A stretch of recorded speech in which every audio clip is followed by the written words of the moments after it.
Guys, मैं रहमतुल्लाह। आप देख रहे हैं दोस्तों, आपको हमारा अपना रिएक्शन यूट्यूब चैनल। दोस्तों लाइक शेयर जरूर कर दीजिएगा, अगर आपको हमारा कंटेंट यार अच्छा लगे तो लाइक कीजिएगा।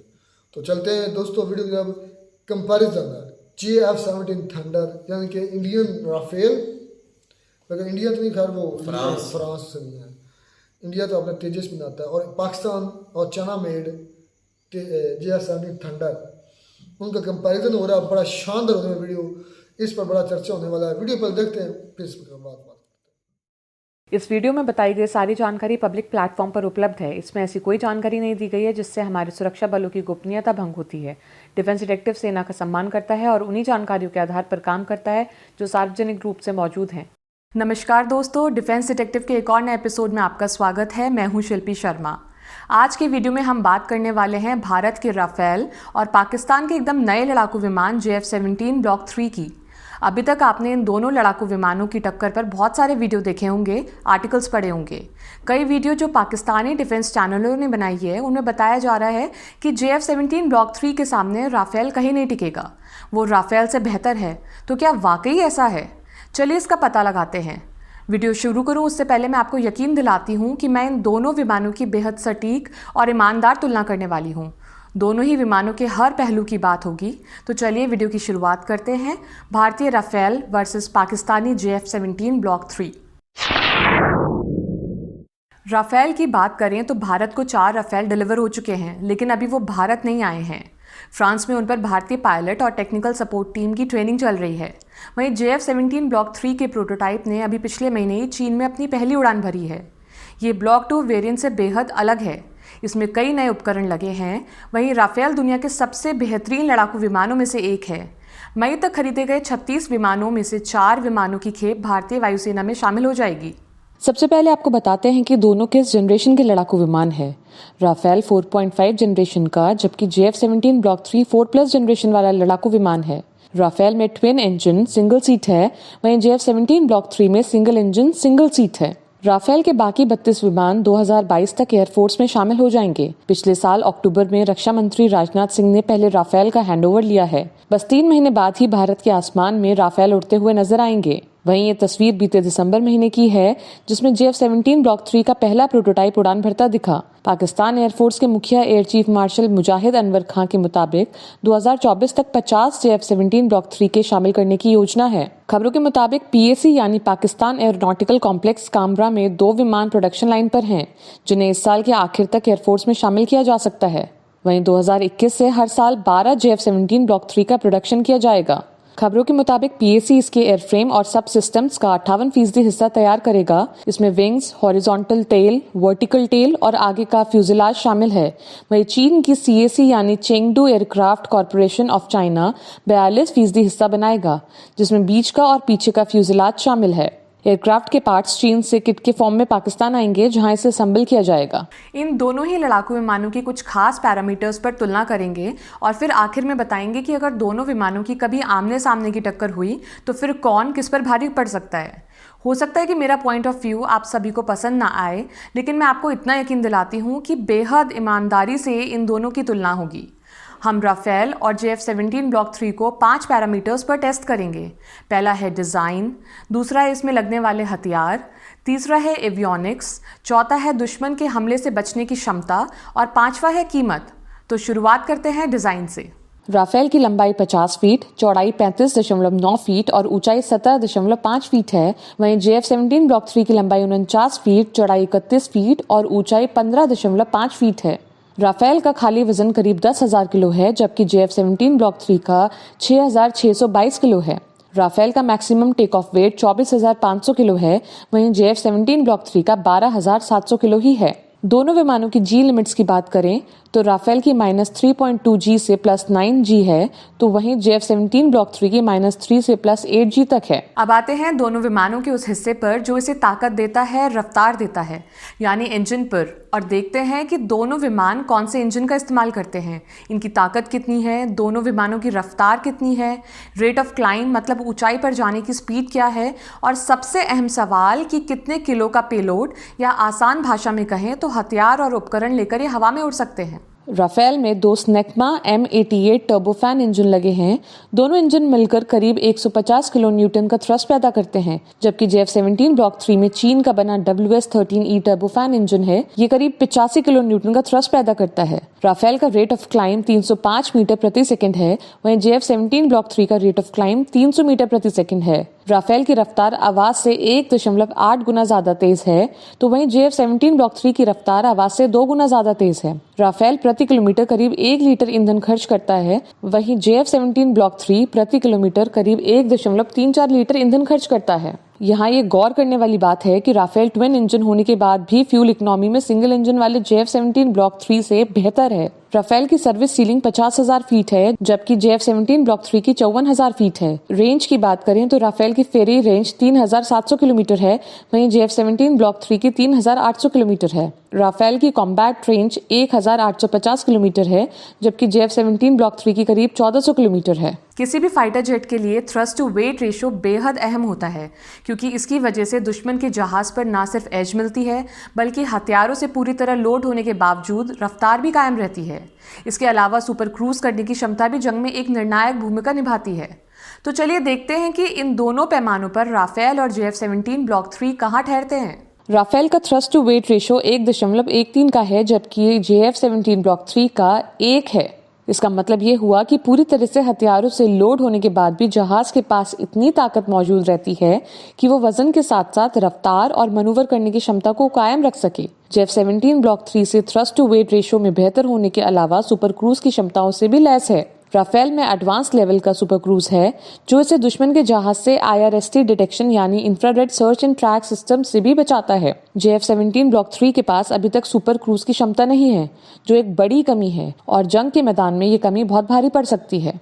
यानी राफेल इस मामले में JF-17 ब्लॉक 3 से मीलों आगे है। जो मेरे दर्शक पाकिस्तान में हैं, उन्हें ये बात सुनकर गुस्सा आ रहा होगा, लेकिन यकीन मानिए हकीकत यही है।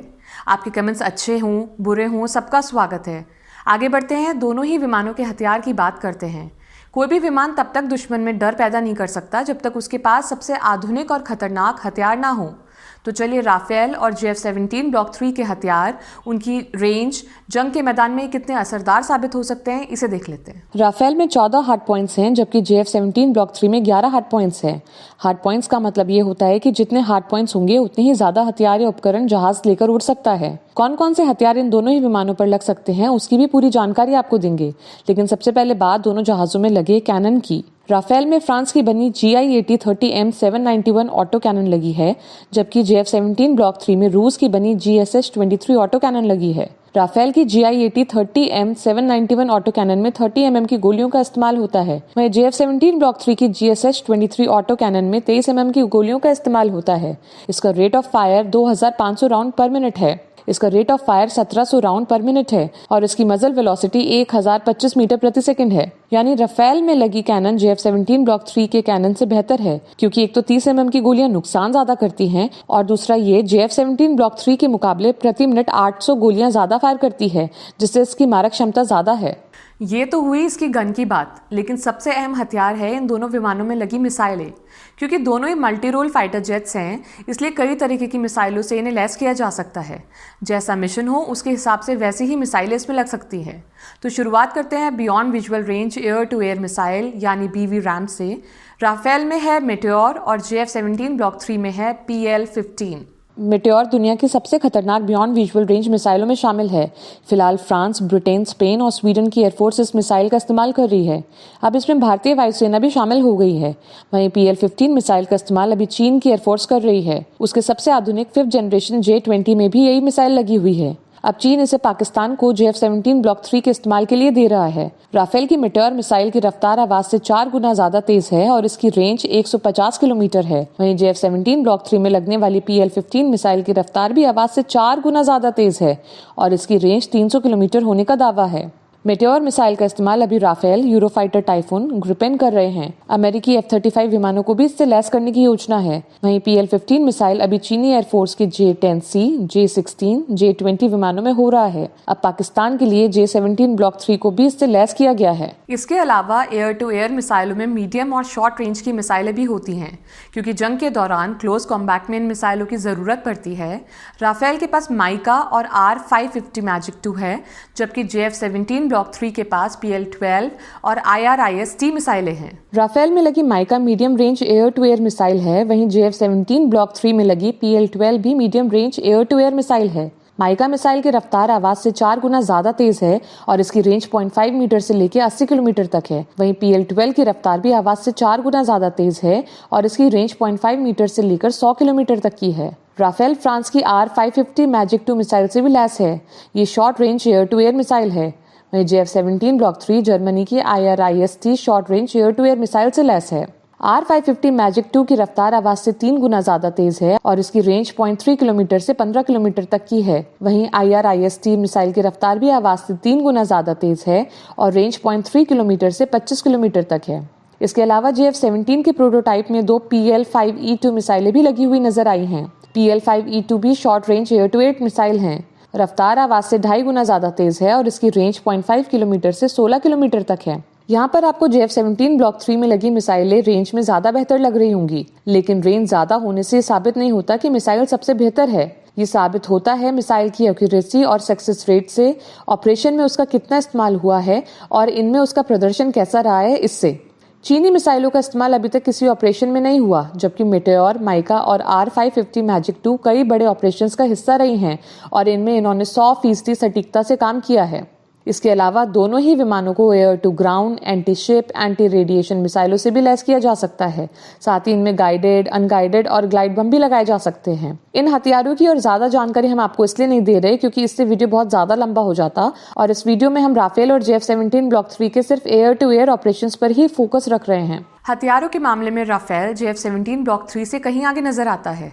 इसके 2 कारण हैं। पहला तो है कि JF-17 में हार्ड पॉइंट्स की कमी है, यानी अगर कभी दोनों विमान आमने सामने हुए तो राफेल के पास पहले से ज्यादा मिसाइलों की एक एज होगी। दूसरा, राफेल पर जो मिसाइलें लगी हुई हैं वो दुनिया की सबसे शानदार मिसाइलें हैं, यानी उनकी जैसी मिसाइलें पाकिस्तान तो छोड़िए चीन के पास भी नहीं है। तो चलिए आगे बढ़ते हैं और बात करते हैं एवियोनिक्स की। राफेल में थेल्स RBE-2AA AES से रडार लगा है।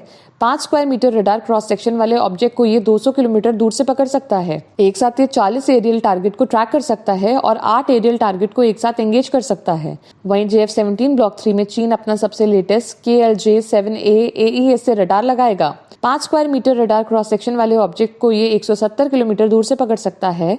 वहीं एक साथ 15 एरियल टारगेट को ट्रैक और 4 टारगेट को एंगेज कर सकता है। दोनों ही विमान IRST यानी infrared track and search system से भी लैस होंगे। जाहिर है चीन ने इस विमान में कुछ वो उपकरण भी लगाए हैं जिसे उसने अपने सबसे नए फाइटर जेट J-20 में लैस किया है। J-20 के बारे में चीन दावा करता है कि 5वीं पीढ़ी का स्टेल्थ फाइटर है। इस विमान की बात किसी और वीडियो में करेंगे, लेकिन बावजूद इसके राफेल के एवियोनिक्स के सामने JF-17 ब्लॉक 3 कहीं नहीं ठहरता। खासतौर पर रडार क्रॉस सेक्शन में तो बिल्कुल भी नहीं। रडार क्रॉस सेक्शन के बारे में आपको बताएं उससे पहले आपको बता देते हैं कि JF-17 ब्लॉक 3 में कौन कौन से उपकरण लगे हैं जिनका इस्तेमाल चीन ने अपने J-20 फाइटर जेट में किया है। ये उपकरण है helmet mounted display, holographic wide angle head up display, integrated cockpit display और advance infrared missile approach warning system. लेकिन बावजूद इसके राफेल के सामने सारे उपकरण कमतर ही साबित होंगे। राफेल में बेहतरीन helmet mounted side and display, heads up wide angle holographic display और multi image head level display system लगा है। इसके अलावा Rafale hands on throttle and stick control system से भी लैस है। अब आते हैं रडार क्रॉस सेक्शन पर। राफेल का RCS 0.5 स्क्वायर मीटर से कम है, वहीं JF-17 ब्लॉक 3 का RCS 4 स्क्वायर मीटर है। इसका मतलब ये हुआ कि JF-17 ब्लॉक 3 जल्दी और दूर से डिटेक्ट हो सकता है, जबकि रडार क्रॉस सेक्शन बेहद कम होने की वजह से राफेल देर से डिटेक्ट होगा। जंग में इसका असर ये होगा कि राफेल को जब तक JF-17 ब्लॉक 3 डिटेक्ट कर पाएगा, उससे पहले ही राफेल JF-17 ब्लॉक 3 को न सिर्फ लॉक बल्कि उसे शूट भी कर चुका होगा। यानी JF-17 ब्लॉक 3 के रडार क्रॉस सेक्शन ज्यादा होने से बचाव करना बेहद मुश्किल होगा। अब बात करते हैं जंग के दौरान दुश्मन से बचाव के तरीकों की। दोनों ही विमान स्टेल्थ नहीं हैं। बचाव के पारंपरिक तरीके तो दोनों ही विमानों में हैं, लेकिन राफेल एक बेहद खास तकनीक से लैस है। राफेल का डिज़ाइन स्टेल्थ नहीं है, लेकिन इसमें लगी ये तकनीक इसे स्टेल्थ फाइटर जैसा बना देती है। आपको जानकर हैरानी होगी कि एक राफेल की जितनी कीमत है उसकी 30% सिर्फ इस एक सिस्टम की कीमत है। राफेल में बचाव के लिए लगा ये सिस्टम 4 और 4.5 जनरेशन के किसी भी विमान में नहीं है। इसका नाम है स्पेक्ट्रा सिस्टम। इसे दसॉ ने डेवलप किया है और ये पूरी तरह से ऑटोमेटिक इलेक्ट्रॉनिक सिक्योरिटी सिस्टम है। ये काम कैसे करता है आपको बताते हैं। दुश्मन के जहाज से आने वाले रडार सिग्नल को ये रीड करता है, उसके पैटर्न को नोट करता है और फिर ठीक उसी पैटर्न के रडार सिग्नल को वापस भेजता है, जिससे दुश्मन के जहाज का रडार कंफ्यूज हो जाता है और राफेल को डिटेक्ट करना उसके लिए बेहद मुश्किल हो जाता है। इसलिए राफेल डिजाइन के तौर पर स्टेल्थ नहीं है, लेकिन स्पेक्ट्रा सिस्टम की वजह से वो स्टेल्थ फाइटर जैसा काम करता है। इसलिए स्पेक्ट्रा सिस्टम की कीमत विमान की कुल कीमत की 30% है। राफेल की ये सारी खूबियां ही इसे दुनिया के बेहतरीन लड़ाकू विमानों में शामिल करती है। राफेल का इस्तेमाल अब तक कई जंगों में किया जा चुका है। अफगानिस्तान, लीबिया, माली, इराक और सीरिया में इसने दिखाया है कि दुश्मनों के बीच ये किस तरह खलबली मचा देता है। JF-17 ब्लॉक 3 को अभी पाकिस्तानी एयरफोर्स में शामिल होने में थोड़ा वक्त लगेगा, लेकिन उसके पुराने वेरिएंट्स का इस्तेमाल पाक एयरफोर्स नॉर्थ वजीरिस्तान में उग्रवादियों के खिलाफ सफलतापूर्वक कर चुकी है। अब आते हैं इसकी कीमत पर। एक राफेल का बेस प्राइस करीब 622 करोड़ भारतीय रुपए है, वहीं JF ब्लॉक 3 की कीमत करीब 494 करोड़ पाकिस्तानी रुपए होने का अनुमान है। तो हमने आपको दोनों ही विमानों की करीब करीब हर अहम जानकारी दी। अब तक कहा जाता था कि पाकिस्तानी एक F-16 विमान से टक्कर लेने के लिए 2 सुकोई 30 चाहिए होते हैं, लेकिन राफेल के आने से समीकरण एकदम बदल गए हैं। पाकिस्तान के पास F-16 का जो मौजूदा वेरिएंट है उसके कम से कम 3 विमान लगेंगे एक राफेल को टक्कर देने के लिए। अगर मान लीजिए कि F-16 का सबसे लेटेस्ट ब्लॉक 70 भी आ जाता है, तब भी राफेल को टक्कर देने के लिए कम से कम 2 F-16 ब्लॉक 70 की ज़रूरत पड़ेगी। राफेल को ये एज इसलिए हासिल है क्योंकि एक तो ये ट्विन इंजन विमान होने से इसकी ताकत ज़बरदस्त है। ज़्यादा हार्ड पॉइंट्स होने से JF-17 ब्लॉक 3 के मुकाबले ज़्यादा हथियार ले जा सकता है। दुनिया की सबसे बेहतरीन मेटेओर, माइका, स्टॉर्म शैडो या फ्रांस में जिसे स्कैल्प EG कहते हैं, उससे लैस है। JF-17 ब्लॉक 3 पर लगे हथियार इसके सामने कमज़ोर हैं। और सबसे बड़ी बात, राफेल स्पेक्ट्रा तकनीक से लैस है, जिसके रहते JF-17 ब्लॉक 3 के लिए इसे ट्रैक कर पाना बेहद मुश्किल होगा। इसलिए मेरे मुताबिक राफेल के सामने JF-17 ब्लॉक 3 का मुकाबला ही नहीं है। तो भारत और पाकिस्तान के मेरे दोस्तों, उम्मीद है कि आपको ये वीडियो पसंद आया होगा। पाकिस्तानी दर्शकों से अपील है कि सच्चाई को स्वीकारें। भारतीय होने के नाते राफेल को मैं अच्छा नहीं बता रही, बल्कि पूरी दुनिया जो मानती है वही मैंने आप सबको बताया है, जिसका आधार राफेल की तकनीक है। हमेशा की तरह आपकी राय का स्वागत है।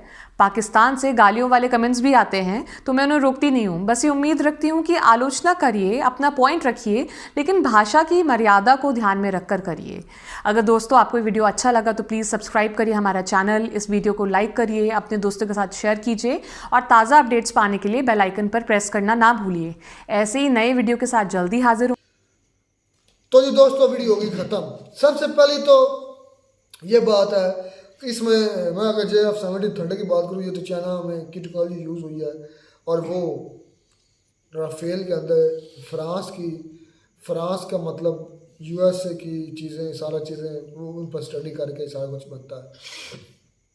तो ये तो असल पता तब भी चलना जब ये दोनों शेर आमने सामने आएंगे कि राफेल जीतता है कि JF-17 थंडर जीतता है। ये तो तब भी मुमकिन होगा जब डॉग फाइट होगी, इनकी आमने सामने फाइट होगी। तो कई चीज़ों पर जो है मतलब एक बरती है दूसरे को बरत रही है, ये मिक्सिंग ही चल रहा है। तो यार मेरी बात सुने, वीडियो काफ़ी थी उसमें कंपैरिजन, जब मैं ये खुद समझता हूँ जो राफेल है ना, वो एक बहुत ज़्यादा जदीद जो है ना एडवांस फाइटर जेट है। तो इसमें कोई शक नहीं है भाई। नहीं, शक वाली तो बात बिल्कुल नहीं। देखें कि फ्रांस ने इसको बनाया है और USA की आपने बात की, इसराइल की, इसमें काफ़ी चीज़ें जो है ना, रडार वगैरह हो गया या इंजन, काफ़ी चीज़ें USA की यूज़ हुई हैं, USA भी। लेकिन कई जगह पर जो JF-17 थंडर है और राफेल वो करीब है, कहीं थोड़ी चीज़ों हर लिहाज से राफेल आ गया। नहीं, राफेल है ज़्यादा, लेकिन हर लिहाज से भारी है। देखें कि उसकी जो स्पीड है ना वो कितनी ज़्यादा, 3800 किलोमीटर फी घंटा की रफ्तार, और JF-17 की 3700 है। इसमें फर्क कितना रहा? अच्छा, मैं इसलिए मैंने कहा कि मतलब रडार की बात क्या, अगला वो बता देना, रडार क्या है। रेडार ये चीज़ें काउंट होती हैं, रेडार और ये सारी चीज़ें इनको काउंट करना पड़ता है। अच्छा जब आपने सामने आते हैं, मैं मिसाल देता हूँ, राफेल का रेडार ज़्यादा हैवी है, वो 300 किलोमीटर दूर से चीज़ को डिटेक्ट कर लेता है, मैं मिसाल दे रहा हूँ। और जो JF-70 थंडर का रेडार है वो 150-200 किलोमीटर पर हो, तो ये कितना डिफरेंस है। रेडार असल चीज़ होती है कि पहले पता चल जाए। बिल्कुल, रेंज जो उसकी है वो मैंने पहले बता दिया। जो हार्ड पॉइंट है वो या मतलब जितने उसमें वेपन्स लग सकते हैं, वो जो अपना JF-70 है उसमें 11 है, मतलब कि 11 जो मुख्तलिफ मिसाइल हैं वो लग सकती हैं, और जो JF-70 थंडर है उसमें 8 लग सकती हैं। मतलब यार हर लिहाज से आगे राफेल, हर लिहाज से जो वो भी जो कैपेसिटी है वो बात मुख्तर ये है कि आप थोड़ा सा पाकिस्तानियों संभल कर रहना। एक बड़ा मूस का आपने कुछ यार क्या है, आप ऐसे डरा रहे हो कि जैसे संभल कर रहना क्या है। राफेल क्या खुद ऑटोमेटिक चलता है, पायलट के बगैर चलता है? हो सकता चल भी सकता है। नहीं भाई, वो रशिया का एक मुझे उसका नाम नहीं, जब ये मेरे ख्याल में 27 फरवरी का वाकया हुआ था ना, तो उसके बाद जब ये राफेल आए तो मेरे ख्याल में गौतम गंभीर थे क्रिकेटर, उन्होंने ये बात की थी कि भाई बिग बर्ड आ गए हैं। तो उस पे रशिया का कोई एक मेरे ख्याल वजीर था, उसने ट्वीट किया कब मुझे पता है, तुम बोलने वाले को उधर लेके जाना। उसने ट्वीट किया था और उसने कहा था कि ये भाई बिग बर्ड जो है ना, ये पाकिस्तान की तरफ लेके ना जाना, वो बहुत अच्छे शिकारी हैं यार। आप ऐसा भी ना, ठीक है राफेल बहुत जबरदस्त फाइटर जेट है आज के दौर का, असला माफी दे दो। क्या माफी? हर लिहाज से या देखें मैं कौन सा कह रहा हूं, तुम अपने बात से छोड़ते जा रहे हो। नहीं मैं वो ट्वीट किधर है? वो ट्वीट आपको दिखा दूं। हाँ दिखा, चले वीडियो के बाद मैं आपको ट्वीट मुझे यार ट्वीट दिखा यार। उसकी जो अपना जो मिसाइल की जो रेंज है, जो मिसाइल की रेंज होती है, यानी कि जो मिसाइल जो लॉन्च होता है वो JF-70 की 170 किलोमीटर है, और जो राफेल है उसकी 200 किलोमीटर है। यार मैं पहले बोल चुका हूं, हर लिहाज से एक एक करके क्या हम इस पे एक्सप्लेन करना। ओवरऑल ये मैं खुद स्पीड ज्यादा,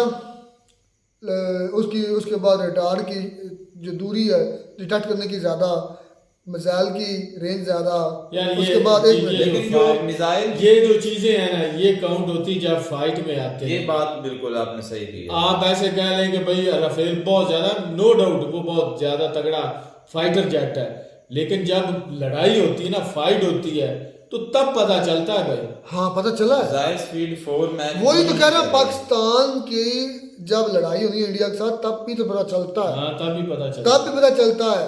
मैं तो वही कह रहा हूँ, 4 मतलब पता चला नहीं अभी भाई। फाइटर जेट की बात कर रहे हैं यार, फाइटर हमारी एयरफोर्स में तो लड़ी थी 4 जंगों में, ठीक है ना, पता चल गया था ना भाई। असल में भाई जो बात की ना, इस बात से मैं भी एग्री करता हूं। मैं भी एग्री करता हूँ। जब फाइट होती है ओ भाई मैं भी यही एग्री कर रहा हूँ, जब फाइट होती है 3-4 मरतबा आमना सामना हुआ, 3-4 मरतबा आपको मुंह की खानी। 27 फरवरी को फिर क्या हुआ? 3-4 वो तो 4 जगह हारे, एक सेकंड खुद देखा है। आप ये बता दें, वो 4 जगह मैं मानता हूँ कि वो हारे, चारों हारे, लेकिन 27 फरवरी को क्या हुआ? हाँ वेरी गुड, क्या हो गया भाई? मैं बताता हूँ। अगर सेंटर में एक फाइटर जेट है, आपकी हदूद में घुसा है, सबसे पहले जिगरा चेक करें कि वो आपकी हदूद में आ गया। तो ये तो कोई भी चला जाता है, किसी आप जाना तो जाते हैं, कौन से नहीं जाते, वापस नहीं आओगे। वो तो वापस लेकर चले गए ना अपने अभी। झूठे दावे आप कर सकते हैं, इंडिया का अगर आए तो वो वापस जा सकता है, पाकिस्तान के जाए कैसे? तुम किस 24 घंटे एक दिन के अंदर वापस किया कि नहीं किया आपको? आपने अच्छा यार किया है, लेकिन उसको उतारा भी तो है। आप क्या रहे हैं? पहली बात उसका जिगरा ये चेक करें कि वो आपकी फिजाओं में घुस गया। फिर दूसरी बात, MiG-29 पर वो सवार था। MiG-29 आप ये भी सर्च करें कि पहले उधर कौन घुसा है, इधर 27 फरवरी को कौन, ये पहले उधर गए हैं या नहीं गए? कौन? पाकिस्तान। मैं बताता हूं पाकिस्तान आई है, इस बात पे थोड़ी सर्च करना भाई। आप एक मिनट मैं बताता हूं मसला क्या, आप पता पढ़ते कि नहीं? अच्छा आलम तो आज इस दुनिया में है यार, सिर्फ मौलाना सिर्फ थानवी के बाद दूसरा कोई आलम है तो वो आप ही है भाई। पढ़ा करो भाइयों। जी बिल्कुल। अटैक हुआ पुलवामा में, उसके लिए जो इंडिया ने कुछ पॉइंट्स सेलेक्ट किए पाकिस्तान के, बॉर्डर एरिया के करीब की है कि जहाँ ये इनके ठिकाने, उनको ठिकानों पर बमबारी करके 300 बंदा उन्होंने मार एक दिया। मिनट सब्र कर ले, मेरी बात मुकम्मल हो जाए। बमबारी की यार वापस आप तशरीह ना दिया करें, आपने बात कहा- किया करें। ठिकाने सिलेक्ट किए, 300 बंदा उन्होंने भाई, बॉर्डर के ठिकाने करीब, select वो भी किए। दहशतगर्द मारा, फुटेज एक भी नहीं भाई है। असलम ठिकाने किए और आज तक उसकी 10 मूवीज भी बन चुकी हैं। अच्छा सुने, पूरी मूवी कर आपने कहा कि परसों- एक सेकंड, ओ यार एक मिनट मैं बोल लो, एक सेकंड। जो हकीकत है ना, पढ़ ही जाते हो उसको यार। आप मानते हैं कि वो हकीकत है। 4 जंगें हारे हैं, मानते हैं भाई। 27 फरवरी को जो 300 बंदा दहशतगर्द मारा है ना हमारी बॉर्डर वाली साइड पे, वो नहीं मानेंगे, क्योंकि ना उसकी कोई फुटेज है, वो तो मैं भी नहीं ना कोई मानता। वीडियो है, ना ओ कोई यार और चीज़ है। मैं भी वो नहीं मानता, मैंने कितनी मतलब ये सवाल उठाया है। और तो आप क्यों बड़े तशरीह के साथ कह रहे यार हो? असलम यार कमाल है, तुम इतने जज्बाती क्यों? मैं बाद में जज्बाती मुकम्मल नहीं, नहीं, हकीकत मैं अभी बता रहा पहुंचे नहीं। तुमने कहा कि पहले कौन आया था? भाई, आप पहले इंडिया आया था। शॉर्ट बात किया करें, आप तशरीह ना किया करें। यार असलम कमाल करते हो तुम, तो बच्चों वाली बात करना शुरू कर। मैं बात करने बात क्लियर करे ना, आपने बात सही की। जब मैदान में उतरते हैं ना शेर, हाँ तो बोल, फकत ही तो पता चलता है मैं कि भी इसमें वही कितना कह रहा दम हूँ, है। जब 4 मरतबा उतरे हैं। नहीं, ये झूठ है। अच्छा झूठ है, पेंटल झूठ है आए हो, झूठ है। पेंटल है आए। हमने लाइव अब खुद देखा है अपनी जो है ना लाइव में। पहले बातें सुनते रहे, एक मरतबा सिर्फ ये 27 फरवरी को देखा है मैंने सिर्फ ये और पूछा। हकीकतें पेंटे बिल्कुल उधर कुछ है और कि ले नजर आए आती हो। हैं। अब आने वक्त में जब टीम सिर्फ कहता है कि भाई हम आप ले इस लें। बंदे को सिर्फ 2 चीजें याद है, एक 93,000 का टिकट याद है, दूसरा इसको पेंटे याद है। बड़ा इसको मुश्किल याद है। 27 फरवरी की जो 300 मारा गया ना दहशतगर्द, वो भी याद मतलब नहीं। तुम भी फिर वही बच्चों, मैं खुद ये सवाल उठाता हूँ यार, कमाल तो करते फिर हैं। आप क्यों कहते हैं कि उधर कोई JF-17 थंडर नहीं जाना चाहिए? ना ही वो कभी गए हैं। इंडिया वाले इधर आज जाते हैं, पाकिस्तान वाले उधर जाएंगे तो वो वापस नहीं आएंगे। ये कैसा सवाल है? ये कैसी बात है? क्योंकि उड़ा दिया जाओगे। अल्लाह यार, चले मैं इस वीडियो के बाद आपको वो प्रूफ भी दूंगा जिसमें वो रशिया के वजीर ने बोला था यार तुम अभी कि जो आपके बिग बर्ड्स है ना, वो पाकिस्तान की तरफ ना ले जाना, क्योंकि वो शिकार जो है ना अच्छी तरह करते हैं। ये बात हकीकत है। मैं आपको वीडियो के बाद प्रूफ जरूर दूंगा इस बात का। तुम अभी गौतम गंभीर मैं ने वीडियो बोला पॉज था, करता हूँ। जब 5 रफेल जो है ना फ्रांस से आए थे, पहले 5, तो उस वक्त उसने ट्वीट किया था। उसके ट्वीट में उसने ट्वीट किया था। अच्छा जी। ठीक है, मैं मानता हूँ, मैं इस चीज़ को एक्सेप्ट करता हूँ जो उन्होंने ये एक किया था ना दावा कि हमने 3 दहशतगर्द मारे। इस पर मैं भी नहीं भाई। 300 की बात कर रहा हूँ। 3 आप कह रहे हैं? मैं 300 बोला है जी। तो ये तो मैं भी सवाल उठाता हूँ कि यार कहाँ है वो, हमें नहीं पता चला। तो खैर अगर उसके बाद एक और भी बात थी, क्या या उन्होंने बोला था कि JF-17 थंडर गिराया या F-16 गिराया। F-16 गिराया, F-16 गिराया, उसकी भी ये कंफर्मेशन नहीं है कि वो उन्होंने गिराया या नहीं गिराया। नहीं इधर आप झूठे हैं। लेकिन 2 जो अगर फाइटर जेट है भाई पाकिस्तान ने गिराए थे, 1000 दूसरी तरफ, एक इस साइड पे जिसमें एक थे। पाकिस्तान ये तो मानता है कि 2 फाइटर जेट गिरे, मानता है। मानता है। आप इधर आप देखें कि क्वेश्चन अब सब्र कर ले रहमतुल्लाह, बकवास बंद कर ले, मैं अभी शुरू हो रहा हूं। बकवास बंद कर लेना, मैं भी शुरू हुआ हूं। इंडिया का था जहाँ पे लेकर जाए, जहाँ पे भाई हकीकत है ना पाकिस्तान हारा है, अच्छा मैं उस बात को मानता हूँ। जहाँ पे वो नहीं हारा, इंडिया की हार हुई है, वो हार हुई भी जहाज गिराए। हार हुई है, और यार फाइटर जेट की गिराने की हार बात हुई की है। हुई है, तो जहाज गिरे तो और क्या हुआ? हार हुई है। आपका F-16 भी गिरा है। किधर है? अब कोई उसका सबूत दे यार मुझे असलम भी। भाई मुझे भी हाउस बता दो। यार क्या हो गया कि बच्चों की तरह रट लगा लेते हो एक ही। तुम इतने माशाल्लाह से आने पढ़े लिखे हो। अच्छा ये आप गलत बोल रहे हैं। आप कह रहे हैं कि आपको इल्म ही नहीं है, आप रिसर्च किया करें। अच्छा भाई आप सियाने हैं, सियाने हम नहीं मेरी बात सुन, पाकिस्तान क्लेम करते हैं कि हमने 2 फाइटर जेट गिराए हैं, करते हैं। करते हैं। एक तो हो गया अभिनंदन MiG-29, अच्छा, दूसरा कौन सा था?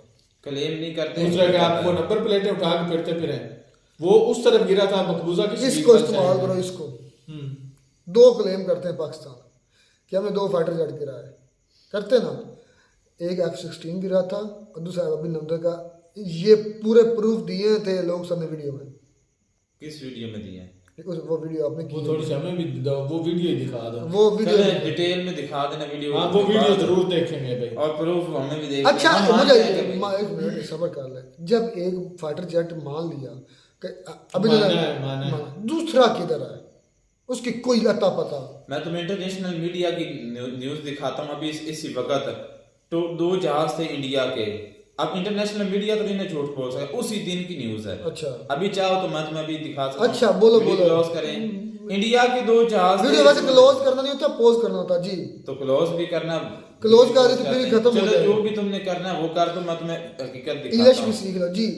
नहीं, मुझे कोई सीखने की जरूरत नहीं है, क्योंकि अपनी जुबान को तरजीह देनी चाहिए। आपके सामने सबसे क्लोज फिर क्या लफ्ज था? एक मिनट, नहीं क्लोज फिर क्या लफ्ज था? क्लोज सबसे बड़ी जो मिसाल है ना, वो आपके सामने जापान की है।